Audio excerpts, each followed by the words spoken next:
नमस्ते, जय हिंद, वंदे मातरम। आप सभी का स्वागत, वंदन, अभिनंदन। मित्रों, अगर भारत को समावेशी बनाना है तो किसी और की जिम्मेदारी नहीं है, किसी दूसरे ग्रह से लोग नहीं आएंगे, हमको आपको ही करना है। क्योंकि हमको आपको भारत को विश्वगुरु था, विश्वगुरु है, विश्वगुरु रहेगा, इस बात को चरितार्थ करते हुए भारत को आगे बढ़ाते हुए रहना ही पड़ेगा। और जब तक हम समावेशी नहीं बनाएंगे तब तक कहीं ना कहीं से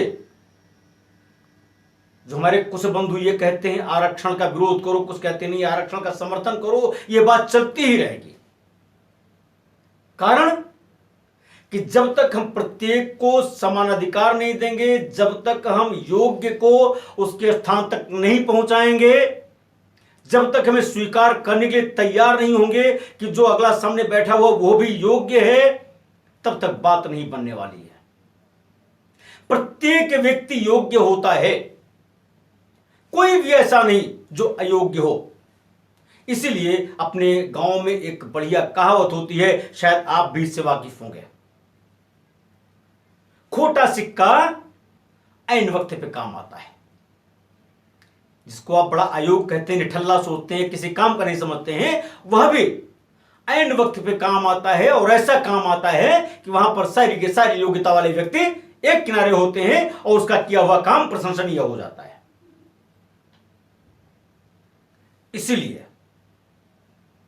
हम किसी के प्रति ऐसा भाव ना रखें, उसकी विशेष योग्यता को पहचानें और उस योग्यता के अनुसार उसको समाज में स्थान दें।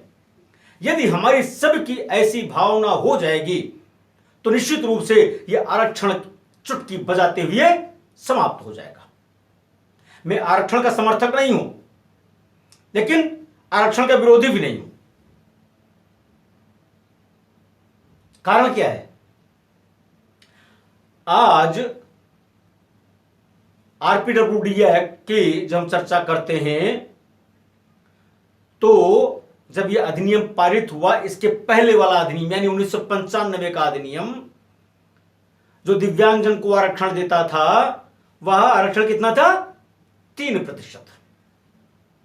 जब यह अधिनियम आरपीडब्ल्यूडी एक्ट 2016 आदरणीय मोदी जी के नेतृत्व में संसद में आया, डॉक्टर थावरचंद गहलोत जी ने, जो इसके कैबिनेट मंत्री थे, अभी भी हैं,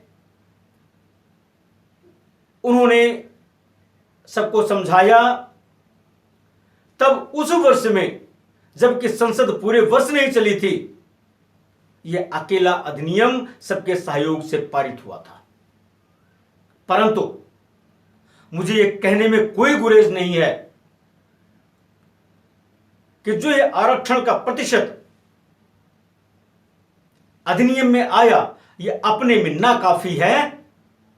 और सहमति के बावजूद ऐसे विपक्ष ने, जिसने इस अधिनियम का आरक्षण के बिंदु पर विरोध किया, 5% के ड्राफ्ट का विरोध किया और वह आरक्षण सिर्फ 4% तक रह गया, वास्तव में निंदनीय कृत्य था।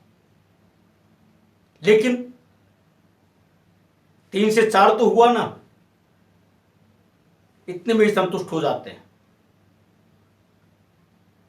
5% से लोगों का विरोध था, 4% आरक्षण दिव्यांगजन को प्रत्येक सरकारी नौकरी में व्यवस्था हो गई। अब ये जो व्यवस्था हुई, किनके लिए हुई? चूंकि दिव्यांगता का प्रतिशत तो 40 से 100 तक ही रहना है, उन्हीं को नौकरी मिलना है। दिव्यांगता के प्रकार बढ़ गए, आरक्षण बढ़ा कितना? 1%, 3 से 4। और दिव्यांगता के प्रकार कितने बढ़े? इसके 2 गुना और 3 गुना, यानी 21 हो गए। और अभी 21 पे ही विराम नहीं है, अभी और भी बढ़ सकते हैं। नोटिफिकेशन जैसे होगा उसके मुताबिक और बढ़ सकते हैं। तो क्या यह 4% का आरक्षण उचित है? समाज में दिव्यांगजन की दशा को आप देख रहे हैं। जिनको आपने ज्यादा आरक्षण दिया हुआ है, जातियों के नाम पर आरक्षण दिया हुआ है, उन जातियों से कहीं ज्यादा शोषित, कहीं ज्यादा दबे कुचले और वंचित दिव्यांगजन है। ये तो वही बात हो गई, जिसकी लाठी उसकी भैंस। अब आप कहेंगे जिसकी जितनी संख्या उसकी उतनी हिस्सेदारी। संख्या हर जगह नहीं चलती है, योग्यता का ध्यान रखना पड़ेगा। दिव्यांगजन कहीं भी कमजोर नहीं है, आपने उनको अवसर नहीं दिया। अवसर दे जिनको मिला है वो लोग अपनी योग्यता को सिद्ध कर दे रहे हैं, और जिनको अवसर आपने नहीं भी दिया उन्होंने अवसर छीन लिया है और अपनी योग्यता को सिद्ध किया है। वो चाहे विधि व्यवसाय का क्षेत्र हो, चाहे वो संगीत गायन का क्षेत्र हो, या कोई अन्य क्षेत्र। क्रीड़ा के क्षेत्र में तो कहने ही क्या है, भारत ने कितने मेडल जीते दिव्यांगजन ने। तो आरक्षण का हम विरोध नहीं करते, लेकिन आरक्षण का समर्थन भी नहीं करते, लेकिन आरक्षण तब तक जारी रहते रहना चाहिए जब तक कि दिव्यांगजन को समावेशी भारत में उनका उचित स्थान न मिल जाए। अब ये 4% आरक्षण आया, किनके लिए आया, इसकी कैटेगरी बांट दी उन्होंने, ABCD 4 कैटेगरी। एक कैटेगरी हुई ब्लाइंडनेस और लो विजन, यानी दृष्टि बाधिता के क्षेत्र के जो बंधु हैं उनको 1% आरक्षण मिला 4 में से, यानी अब बचा 3%। और 3% में 1% किसको मिला, डीफ और हार्ड हियरिंग, यानी जो श्रवण बाधित है उनको मिला। 2% चला गया, अब बचा 2%।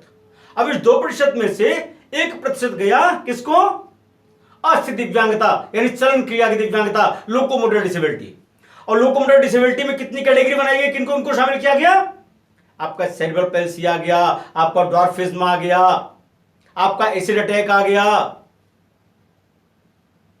आपका मस्कुलर डिस्ट्रॉफी आ गया, और लेप्रोसी कोड पहले से था ही। यानी ऊपर के दोनों तो सेम चले गए, और 1% जो बढ़ा उसमें इस तरह से अब 1% में कितना बड़ा कुनबा खड़ा हो गया लोकोमोटर डिसेबिलिटी के लिए। रोटी एक है, पेट किसी का नहीं भरेगा, पता नहीं भरेगा भी कि नहीं, मुंह तक जाएगा भी कि नहीं, भगवान जाने। 3% चला गया। और एक कैटेगरी इसमें और है, ई, उसमें वो है जो ऑटिज्म है, ऑटिज्म के लोग हैं, यानी 4% का रिजर्वेशन कैटेगरी 5। और जो कैटेगरी 5 है मल्टीपल डिसेबिलिटी की, और जो हमने अभी ABCD चारों बताई, इनमें से ही वो लोग होंगे, तब वो 4% पूरा होगा। और इस ऑटिज्म में जो शामिल होंगे वो हैं मेंटल इलनेस के लोग, इंटेलेक्चुअल डिसेबिलिटी के लोग, यानी जिनके अंदर बौद्धिक दिव्यांगता है, मानसिक बीमारी वाले लोग हैं, या स्पेसिफिक लर्निंग डिसेबिलिटी है उनके अंदर, ऐसे लोग ऑटिज्म के साथ जुड़ जाएंगे। उनमें से जिनके पास 1 या 2 दिव्यांगता है, मतलब अगर लोकोमोटर हैं, ब्लाइंड भी हैं, या डीफ एंड डम है, हियरिंग इंपेयर्ड है, या एसिड अटैक है और ब्लाइंड है, उनके लिए चला गया। यानी यह 4% की दिव्यांगता का जो पैमाना बना वह अपने में नाकाफी है। लेकिन जिसको 4 दिन से 10 दिन से भोजन ही ना मिला हो, उसको अगर आधी रोटी ही मिल जाए तो बहुत ही तृप्त महसूस करता है अपने को। सरकार ने अभी इतना ही किया है, कम से कम 3 से 4 तक पहुंचे। अगर 2016 में विपक्षी दलों ने विरोध नहीं किया होता तो शायद ये 5% तो रहता ही रहता, बढ़ने के भी आसार होते। सोचना हमको आपको है कि इसे 5%, 6% बढ़वाना है या घटवाना है। चिंता इसकी हमको आपको करनी है। इसलिए हमको आपको एक होना पड़ेगा, दिव्यांगजन को एक होना पड़ेगा, राजनीतिक शक्ति बन के उभरना पड़ेगा, सरकार पर दबाव बनाना पड़ेगा, तभी आप ये आरक्षण की बात जो हम कर रहे हैं, समावेशी भारत की बात कर रहे हैं, उसकी स्थापना करने में हम आप सहयोग कर पाएंगे और तभी समाज का एक एक तबका भी हमारे आपके साथ खड़ा हो पाएगा। आज की बात यहीं तक। अगर मेरी बात अच्छी लगी हो तो कृपया इसे अभियान बनाइए, जन जन तक पहुंचाइए, जागरूक करिए, चैनल को सब्सक्राइब, नोटिफिकेशन भी करिए। बहुत बहुत धन्यवाद।